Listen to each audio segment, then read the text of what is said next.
Hi, boys and girls. Happy Wednesday. I hope that you guys are doing well and staying safe and having some fun. We're going to continue with our read aloud of the Unteachables today. So, a lot of stuff happened in a read aloud from yesterday. So, the kids kind of realized that Mr. Kermit is getting fired because Jake Terranova told them, and they realized how they could save his job is if they won the science fair, because they would then get 10 bonus points added on to their score. And then that way, Mr. Kermit's job would be saved because the students would have made enough improvement. So that's where we are going to kick off today for our read aloud. So sit back, relax, and enjoy. We are on chapter 28, Mr. Kermit. The minutes blur into hours, which blur into days, which blur into weeks. The first thing the thing the condemned man loses is his sense of time. All I know is that it's flying by too fast. For so long, I couldn't wait to be finished with my teaching career. Now, barreling full speed and out of control toward the finish line, all I want to do is make it last. It's tough to tell the kids I won't be back after Christmas, but they take it better than I expected. Maybe they already know the rumor mill in the middle school can be like that. They're the ones who changed everything for me, the Unteachables. Ha! That's what happens when you put a closed-minded bully like Thaddeus in charge, a school district where wonderful students are tossed aside like trash. Parker, the kid, has a reading problem, nothing more. The fact that no teacher ever bothered to find that out says more against the Greenwich schools than any cheating scandal. Barnstorm, look at what they let him get away with because he happened to be a sports star. He never learned how to work before because he never had to. Elaine, I'm guilty as anybody for taking so long to figure out that Elaine is smart. And she is. She's also good at hiding it. Her reputation doesn't help. But teachers are supposed to see around things like that.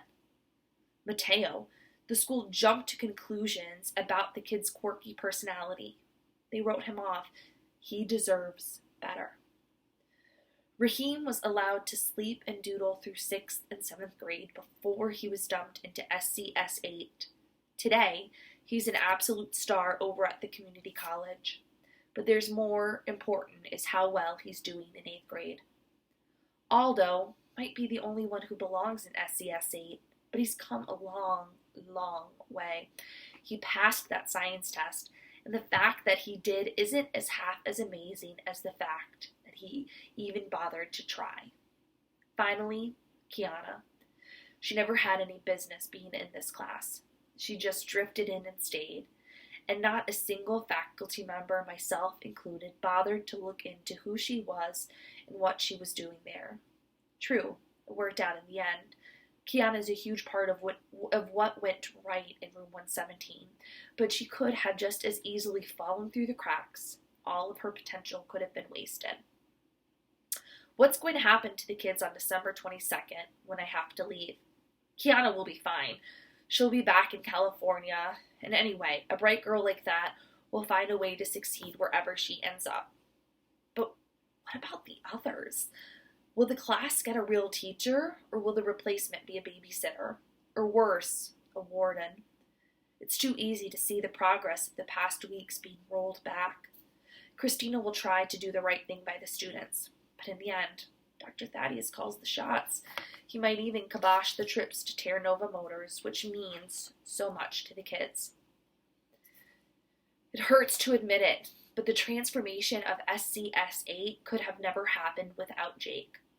Part of it's the field trips, the time away from school. For kids like Aldo and Parker, they learned things about cars that they could have never learned in class, period. Or at least learned without hating it. It might have started out as Jake trying to make up for his misdeeds 27 years ago, but he's taken a real interest in those kids, and they know it. When someone cares about you, it's natural to respond.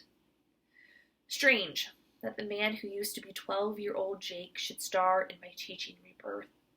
And his co-star, even stranger, Emma Fountain, daughter of my fiance who married someone else. Emma may be a fish out of the water in middle school, with her bucket filling and her good bunnies, but her energy and enthusiasm are boundless and pure. She awakened a love of teaching in me that was buried before she was even born. Lately, I've been covering Emma's classes while she takes SCSA group over to the dealership. I can't bring myself to go there anymore. I've made kind of peace with Jake, even started to like him a little. But that doesn't change the fact that he's the reason Dr. Thaddeus developed his grudge way back when. Better to stay here in room 115, running circle time and playing nursemaid to Vladimir. And the students are okay. Mostly, there are just too many of them. 43 minutes go by, the bell rings, and a new crew is sitting there, looking exactly like the old crew. I can't tell them apart, not like the Unteachables, who are so distinctive and full of personality. Nobody is likely to mistake Aldo for Elaine for any other middle schooler. As the weeks fly past and December 22nd looms closer, I savor my time with the kids in the way a gourmet lingers over a fine souffle.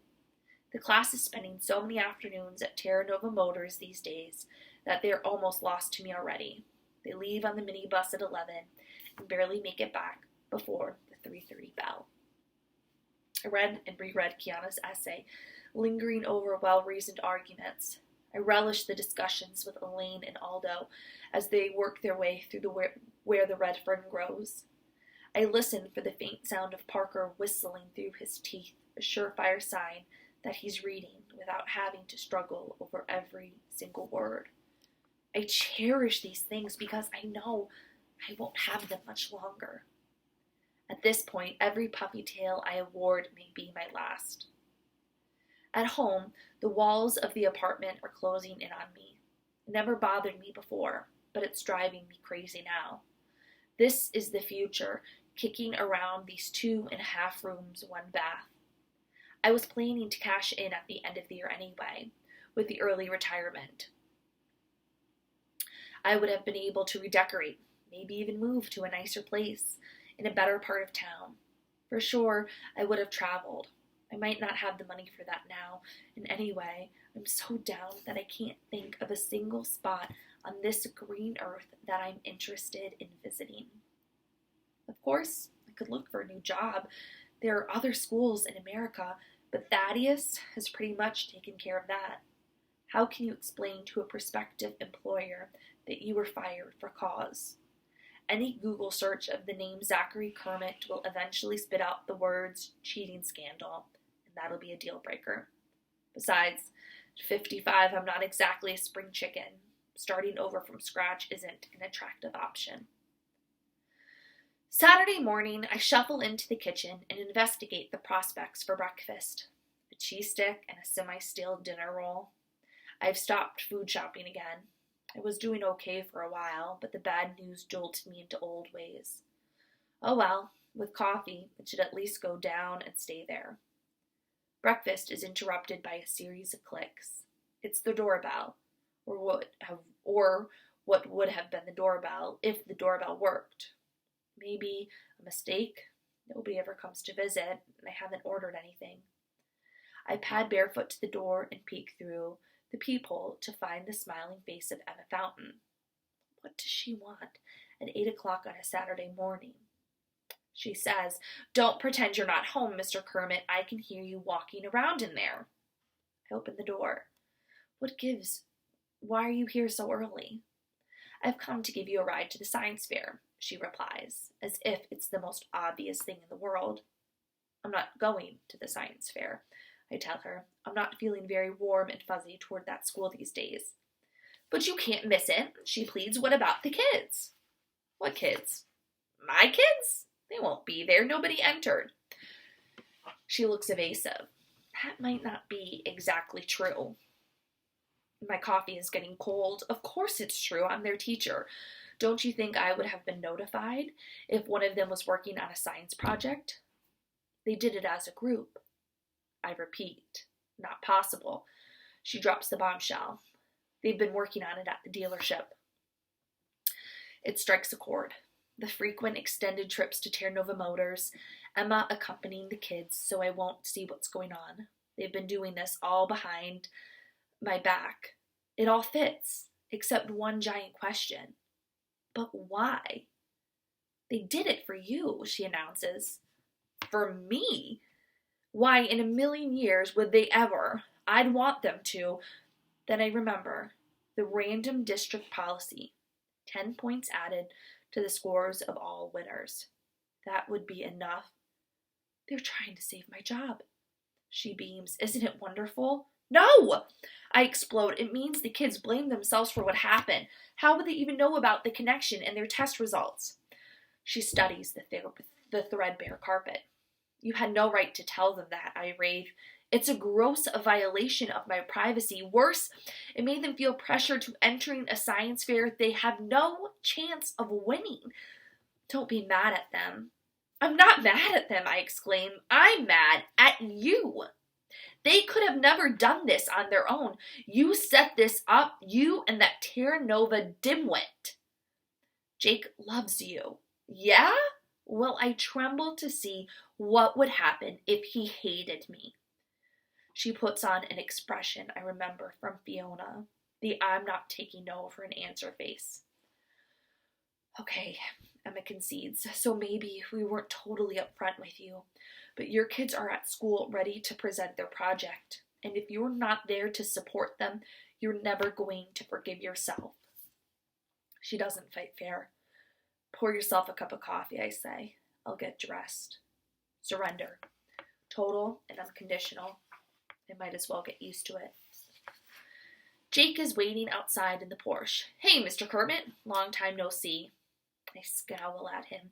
He's a partner in this deception and deserves no better. Plus, with an entire car dealership at his disposal, he chose to bring a motorized roller skate for the students, I remind myself, squeezing into the tiny back seat.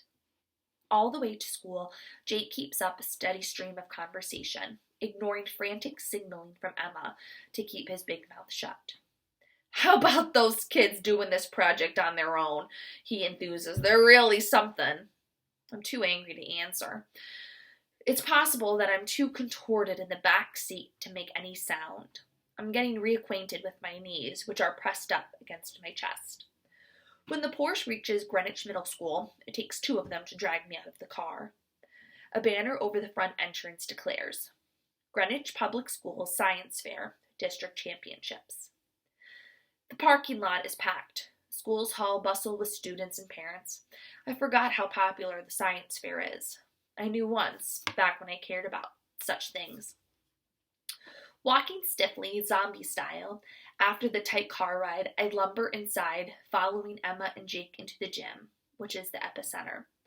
The large space is filled with long tables and colorful displays stretched as far as the eye can see.